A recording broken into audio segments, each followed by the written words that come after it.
What's going on, guys? Welcome back to the channel, and today we're going to be working on the Genesis once again, cracking down on it. Night stage is only 3 days away, and it's coming down to the wire. I can't work on the excursion. I can't get that done. I need to get the Genesis done. I need to drift. I need to go, boy, called in some backup, you might want to say, today to help me get this done. So this is a rear subframe brace for the Genesis Coupe. It's relatively new, I don't know, a couple years old. Our subframe has a big defect, and that's just cheap quality. It's thin metal, you know, especially just driving it normally, it could crack. Never mind the way I'm driving it, it's gonna fucking explode. Stiffens up the whole subframe. It's a kit, comes with everything you need.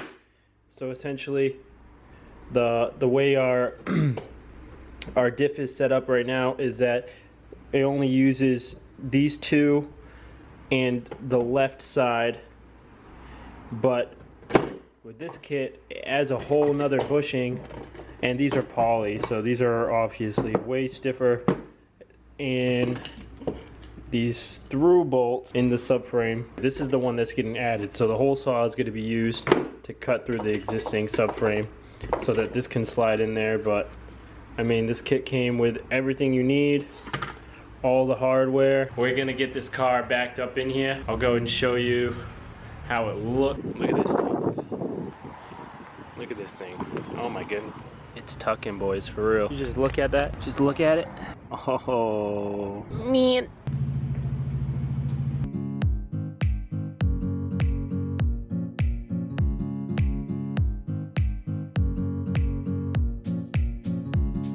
Now that the car is in here, I'm gonna get it jacked up. I like to jack it up by the rear diff. It's not recommended to pick it up by the rear diff, so do it at your own risk. It's just a lot easier because these cars have the shittiest jack points ever.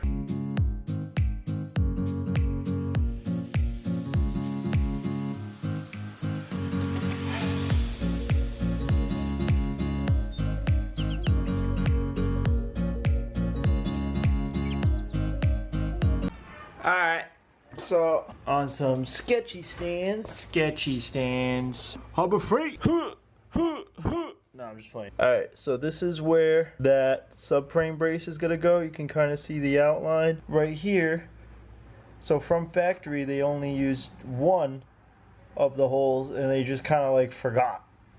So this is gonna get hole sawed out, and then the other remaining two, so there's one here, one over there. I want to drop this whole subframe so it'll be easier to work on this, because I am gonna have to press out these bushings, and I don't want to be doing this underneath the car. If I can just spend some more time, get it out of the car completely, and then get it done much faster. I'm gonna disconnect the drive shaft from the differential. These are opposites, so I already loosened one here so you can see how it works.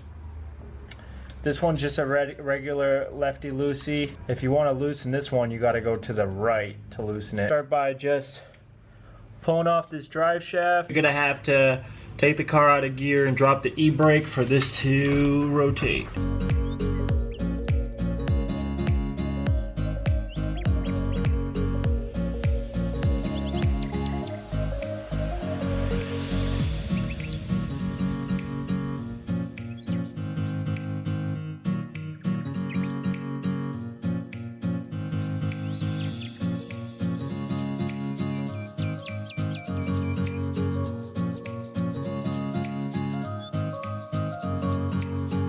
This should be it now.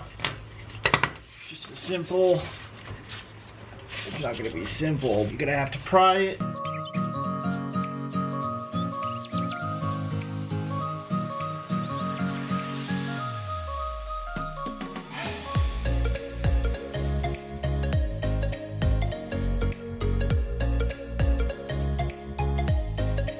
Can't get it off of the rubber.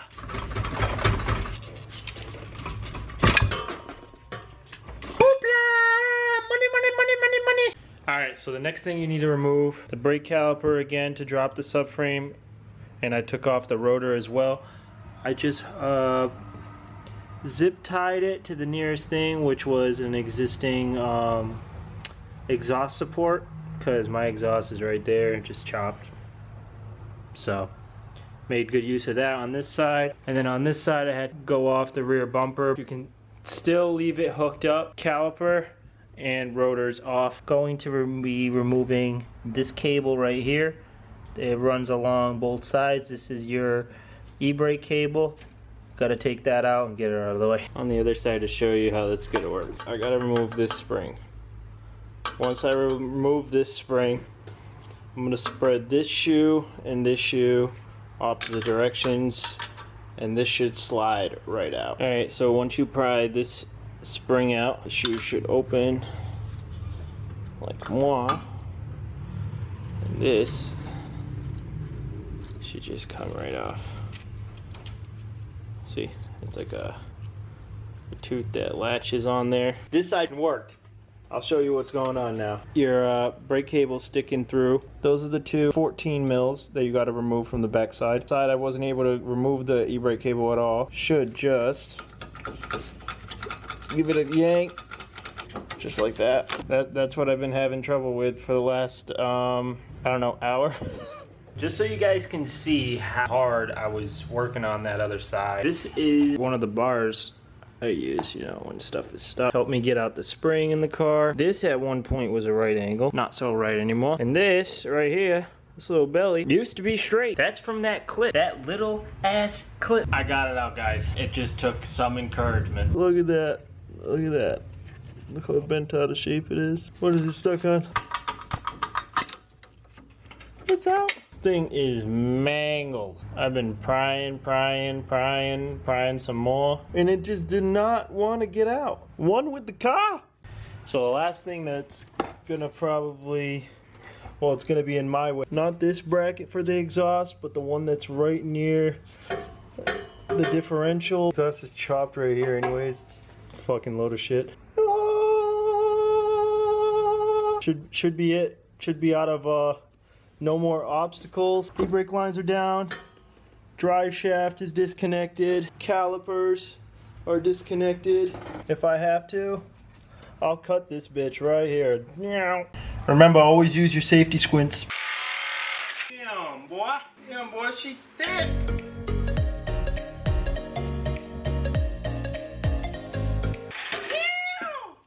Damn, that fucker's hot. And that, boys, that's how you do it. So these bolts right here, there's 4 of them. These are 19s. One here, and the exact thing on the opposite side. Also, only on the front, there's 2 bolts extra that you got to remove. These 2 are 14s. Just start by getting all of these just cracked. Subframe, just sit down a little bit. Gonna try to lower the jack. Subframe should come out. Should. If y'all seeing this, I think you know what I had to do. Oopsie. All the bolts are loose. Try to gently just lower it evenly. Showtime.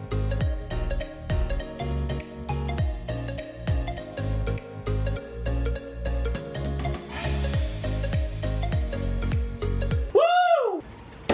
Oh shit. That's how you do it. Kinda. Ladies and gentlemen, I present you with a fucking subframe. Man. Alright, hardest part is done. This was worth it, 100%. So what we're going to start doing is, I'm just going to remove this sway bar real quick so I have access at these holes. So I removed the first bolt here and the back 2. So now the differential itself is separated from the subframe in the middle. Obviously the axles are still connected. But this is just enough so we can get at these and this. This piece here will mount up something like this. These will be replaced as well. And the rears, which are those 2. Now the question is, I have a press.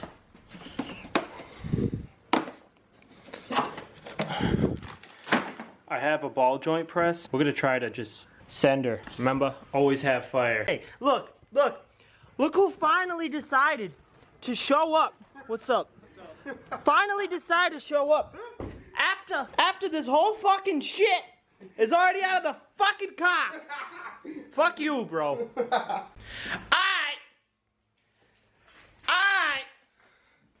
She's fucking done.